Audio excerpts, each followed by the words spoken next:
मेरा नाम है हरिया, मैं काम करता हूँ बहुत बढ़िया, खाता हूँ खाना और रोज गाता हूँ गाना। अरे यार, आज तो बहुत देर हो गई। इस खतरनाक जंगल को देखकर तो मेरे हाथ पैर ठंडे हो गए हैं।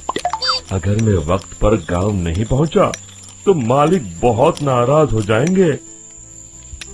तभी हरिया को एक आवाज सुनाई देती है। सुनिए हरु जी। अरे, ये आवाज किसने दी? तभी हरिया को सामने कुछ दूर एक औरत खड़ी दिखाई देती है। अरे भाई, ये औरत अकेली इतनी रात को इस जंगल में क्या कर रही है? चलकर पूछना पड़ेगा। फिर हरिया अपनी बैलगाड़ी उस औरत के सामने लाकर रोक देता है और उससे पूछता है। अरे सुनिए, आप इतनी रात को इस खतरनाक जंगल में अकेली क्या कर रही हैं? तभी वो औरत मीठी आवाज में कहती है। अरे हरु जी, आप आ गए। मैं कब से आपका इंतजार कर रही थी। वैसे तो यहाँ से काफी लोग गुजर चुके हैं, लेकिन मैं खास आपका इंतजार कर रही थी। अच्छा, तुम सच कह रही हो? मुझे तो यकीन नहीं हो रहा है। वो क्या है ना, आज तक किसी ने मुझसे इतने प्यार से बात नहीं की। हाँ हाँ हरु जी, मैं सच कह रही हूँ। अब देर मत करिए और जल्दी से मुझे मेरे घर तक छोड़ दीजिए। हाँ हाँ, कौन सी बड़ी बात है, अभी छोड़ देता हूँ। आप मेरे पीछे बैलगाड़ी में बैठ जाइए और मुझे रास्ता बताते चलिए। फिर वो औरत हरिया की बैलगाड़ी में बैठ जाती है और हरिया बैलगाड़ी हाँकता हुआ आगे चल पड़ता है। फिर उस औरत के बताए हुए रास्ते पर चलते चलते हरिया बैलगाड़ी लेकर एक काली गुफा के आगे आकर रुक जाता है। हरिया उस औरत से पूछता है। हाँ देवी जी, आपका घर कहाँ है? यहाँ तो एक गुफा के अलावा और कुछ नहीं है। तभी अचानक वो औरत हवा में उड़ने लगती है। देखते ही देखते उसका सुंदर रूप एक डरावनी चुड़ैल में बदल जाता है और वो जोर जोर से हंसती है। अरे तू तो एक नंबर का बेवकूफ निकला। तू तो बड़ी आसानी से मेरी बातों में आ गया। अरे मर गया रे, ये तो एक चुड़ैल है। हे भगवान बचा ले, ये तो बड़ी डरावनी दिखाई दे रही है। और फिर अगले ही पल हरिया की बैलगाड़ी में रखा सारा सामान हवा में उड़ता हुआ उस काली गुफा के अंदर चला जाता है और वो चुड़ैल भी उस गुफा के अंदर जाकर कहीं गायब हो जाती है। हरिया ये नजारा देख बुरी तरह घबरा और परेशान हो जाता है। अरे, ये चुड़ैल तो मेरा सारा सामान लेकर गुफा में गायब हो गई। अब क्या होगा? अगर मैं गांव खाली हाथ गया तो मालिक मेरी अच्छी खबर लेंगे। मेरी इस बात का कोई यकीन भी नहीं करेगा। फिर आखिर वही हुआ। हरिया के मालिक चंपक सेठ को हरिया की किसी भी बात पर रत्ती भर भी यकीन नहीं हुआ। चंपक सेठ को लगा हरिया झूठ बोल रहा है और उसने ही लालच में आकर सारा सामान हड़प कर लिया है। फिर हरिया को बेईमान समझकर चंपक सेठ उसे काम से निकाल देता है। अगले दिन अपनी दुकान में परेशान बैठा चंपक सेठ गुस्से में बड़बड़ाता है। अरे, दुकान में तो सामान बिल्कुल भी नहीं है। अब मुझे ही शहर जाकर सामान लाना होगा। फिर वो अपनी बैलगाड़ी लेकर शहर चला जाता है। शहर से सामान लेकर जब चंपक सेठ वापस गांव लौट रहा होता है, तभी उसे एक आवाज सुनाई देती है।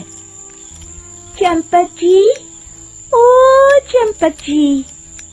अरे, ये तो कोई मेरा नाम लेकर मुझे पुकार रहा है। फिर उस रास्ते में वही औरत खड़ी दिखाई देती है। फिर क्या था, हरिया की तरह चंपक सेठ भी उस औरत के पास अपनी बैलगाड़ी लेकर जाता है और वो भी उसकी चिकनी चुपड़ी बातों के मोह जाल में फंस जाता है। फिर चुड़ैल उसे भी अपनी गुफा तक ले जाती है और उसका सारा सामान लेकर गुफा में गायब हो जाती है। बेचारा चंपक सेठ लाचार होकर खाली हाथ गांव लौट आता है। फिर ये उस जंगल में रोज की बात हो जाती है।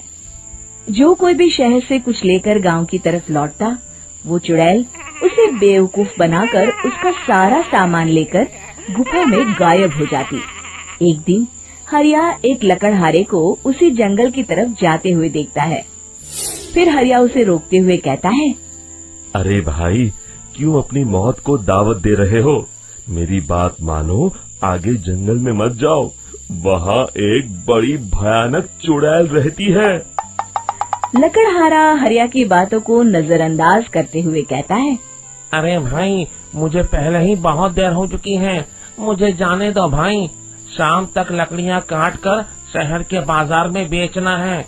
तुम अपनी ये कहानी किसी फुर्सत में बैठे इंसान को सुनाओ, मैं तो चला। इतना कहकर लकड़हारा वहाँ से आगे जंगल की तरफ चला जाता है। फिर अगले दिन गांव के मुखिया के घर के बाहर बहुत सारे लोग जमा हो जाते हैं। तभी हाथ में कुल्हाड़ी लिए खड़ा लकड़हारा कहता है, अरे मुखिया जी, अब आप ही हमें बचाइए उस जंगल वाली चुड़ैल से। हमारा सारा काम तो शहर से ही होता है। अरे मुखिया जी, उस चुड़ैल की वजह से तो मैं पूरी तरह बर्बाद हो गया हूँ। हम सबको मिलकर उस चुड़ैल का कोई इलाज करना पड़ेगा। तभी भीड़ में खड़ा बीरा कहता है, आप लोग चिंता मत करिए, कल से वो चुड़ैल किसी को नहीं लूट पाएगी। मेरे पास एक बहुत अच्छी तरकीब है।